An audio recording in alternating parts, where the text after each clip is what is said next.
What up, everybody? It's your boy Asian, and we're back here once again on a very cold Tuesday night in the state of Michigan.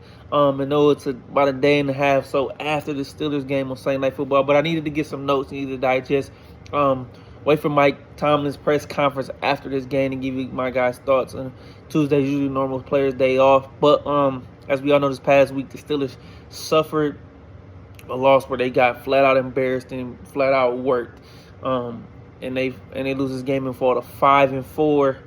They're only a game up on the Baltimore Ravens, who are on a 3-game win streak, sitting at 4-5, and they're playing great football right now, starting to get healthy, get some of their guys back. And this is what I talked about a few weeks back. One of the Steelers to take advantage of this situation, and they have not. And with this loss, they fall to 0-3 in primetime games this season. A loss to the Joe Flacco, who just got there for the Bengals. Thursday Night Football with Jamar Chase straight embarrassed them. Then they lose a couple weeks ago at home against the Packers when Tucker Kraft just went absolutely berserk on them. And then they lose this past Sunday night against Justin Herbert and the Chargers. And this has been a team, and I call this team super, super inconsistent. This is a mediocre football team right now. And if it's not one thing, it's another one. What I mean by that is early in the season, the offense played well. They played pretty well. They played pretty solid. I can give them. They've been averaging 25 points per game. Over that, they've been doing pretty well. So with that being said, I thought that, we score some points, make it well. And the defense has been shaky, but they kind of turned it around last week, forcing 6 turnovers with 5 on defense, 1 on special teams. Kind of simplified things, got the communication, and even though the Chargers scored 25 points, 2 wasn't on defense with the Aaron Rodgers safety, and then Aaron Rodgers threw a ball that sailed right before half inside the 40, and the Chargers got a quick score right before half. So I think the defense simplified things and played well, all of that. But just coming this game, they were in the first half, they were in it, and the offense just couldn't do anything. And the defense, there's only so many times you keep knocking at something and it cracks a little bit, and the defense just got tired, and they kind of did what they could do. 5 sacks for this defense. They hit Justin Herbert, as we all know. No Joe Alt, no Rashawn Slater. Like I said, five sacks. 2 for Alex Highsmith, another game with 2 sacks. T.J. Watt had a sack. He's a sack away from passing his brother. He's currently at 114 career sacks. Defense only gave up 314 total yards. I think Joey Porter Jr. played well. He dropped the interception that hit him right in the chest. Like I said, Justin Herbert and them just kept knocking and getting opportunity after opportunity as the offense was just 3 and out over and over again, finishing 2 for 11 on 3rd down. I know it's 25-10, but it was a garbage time touchdown that kept Aaron Rodgers and offense in the game, and Rome Wilson scored. It's a good sign he's getting his confidence up, but that doesn't really mean nothing to me. The score, it just looks closer than what it actually was, and the Chargers outperformed them. But like I said, shout out to the defense. They kind of did what they had to do, and this team has been up and down, up and down. We haven't had a game this entire season where both units are clicking. I know last week, but the offense continuously got short field, so not much they really had to do. I have yet to see a game where they do that.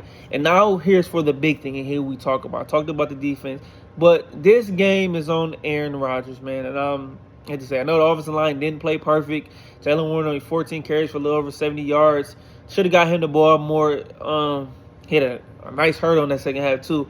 But Aaron Rodgers was pathetic in this game. One of the worst games I've ever seen him play in his entire career, not only in Pittsburgh, but just all time. He was 16 for 31 for 161 yards, 1 touchdown, 2 interceptions. Don't let the 161 fool you. Before our last drive, he had under 100 yards, and kind of like I said, it was some garbage yards. So it's a little inflated if you're just looking at the box score, but the numbers weren't good. So like I said, 16 for 31. He tried to scramble in the pocket, was off. My main problem with him is the Chargers knew he was going to step up in the pocket. And the offensive line didn't do the perfect job, but the Chargers ran a lot of stunts and twists. And Aaron Rodgers stepped in the pocket, and he would run right into and he got Khalil Mack. He even had his start of the game. Steelers are able to get a field goal early in that game. Aaron Rodgers holding the ball way too long. He takes a sack, and it turned into a safety by Khalil Mack. That's 2 points right there. And that's talked about previously short while ago. Right before the half, he's trying to throw the ball down the middle, and it's a duck. It goes right over the head, and guy picks it, and they ended up scoring.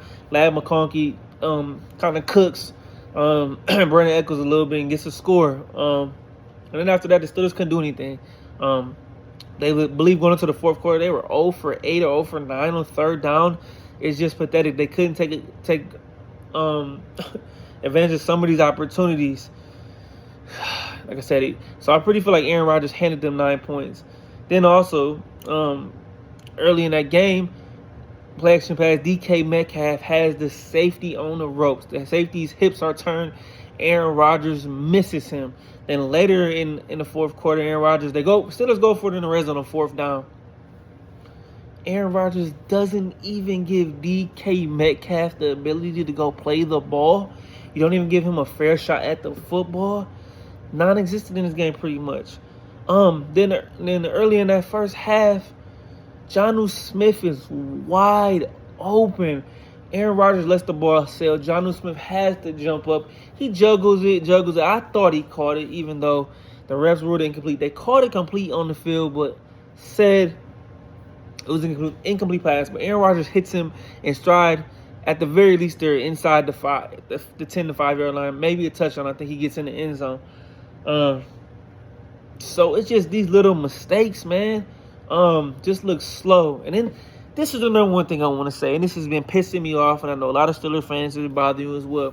Aaron Rodgers has to take accountability for his actions when he plays bad. Because whenever somebody else does something bad, he's always rolling his eyes or putting his hands in the air. And I always kind of feel like you're showing your teammates up. I know for me personally, that was me. I would tell him about himself or pull him to the side in the locker room on sideline, trying to make a scene of it because there's already a big spectacle with him. But, okay, man, don't show me up. And then when he makes mistakes, there's no accountability for it, man. So you have to be better. Sometimes he tries too hard to be cool, man. Sometimes throw the damn football away, throw the ball across the middle, make a play, be aggressive. Stop trying to be so cool all the time, trying to make a play. Once your completion percentage up, everything is not going to look pretty and be pretty all the time. But this was a horrible, horrible, horrible game. He continues to play like this. The Steelers can find themselves out of the playoffs. Luckily, this AFC is so damn murky and so damn mediocre right now that the Steelers have given themselves a chance. But I will tell you what, if they keep playing like this, the Ravens are on their heels, and I believe the Ravens may pass them. A lot of people are calling for that. But they have to be better because when I say this, like I said, this game next week versus the Bengals is an absolute, when I say absolute must win. There is no excuses. You have to redeem that loss to the Bengals you suffered weeks back. They're coming in 3-6. Joe Burrow just got his 21-day window open for practice, so we'll get to avoid him. Possibly no Trey Hendrickson in this game. I don't believe he plays. As I'm looking at the line, the Steelers are 5.5 point favorites, which I don't think they should be 5.5 points favorites against anybody, but this is the time to get right. It should be against this Bengals defense, who's horrific and are going through a lot of changes and just a lot going on in Cincinnati. But thought they were going to beat them before. But this is a division rival, so they need to take care of business. And after that, the 3 games following that are going to be tough. The Bears, who are 6-3 right now on the road. Then you got to host the Bills, who kind of are struggling, but still Josh Allen. And then you kick it off and start December off with the Ravens. So this is gonna be a test right here. This is gonna make or break a season, these next 4 game stretch. But I'm calling it out. This Bengal game must, and I say must, and I mean damn it, must be a freaking win. There is no excuses if they're serious.